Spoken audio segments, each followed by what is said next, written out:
আকাশী গংগা ধাৰাবাহিকখনৰ আজি নিশা আহিবলগীয়া এপিছডৰ প্ৰমো বৰ্তমান মুকলি হৈছে আৰু আজিৰ প্ৰমোত আমি দেখিবলৈ পাইছোঁ ধাৰাবাহিকখন হ'বলৈ গৈ আছে বহুত বেছি ইণ্টাৰেষ্টিং। বলকচোন চাওঁ আজিৰ প্ৰমোত কি দেখিবলৈ পাইছোঁ।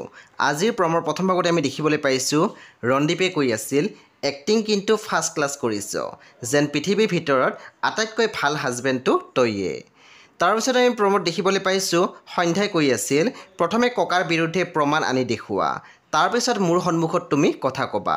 তেতিয়া আমি দেখিবলৈ পাইছোঁ অথৰ্বই মাত দিছিল হ'ব, মই প্ৰমাণ আনি তোমাৰ সন্মুখত থিয় হ'ম আৰু যদি প্ৰমাণ আনি দিব নোৱাৰোঁ তেনেহ'লে তোমাৰ সন্মুখলৈয়ে নাহোঁ।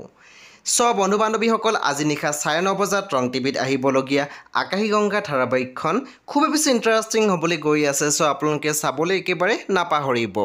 পৰৱৰ্তী আপডেটৰ বাবে আপোনালোকে আমাৰ চেনেলটো ছাবস্ক্ৰাইব কৰি কাষত থকা বেল আইকনটো টিপি দিবলৈ নাপাহৰিব।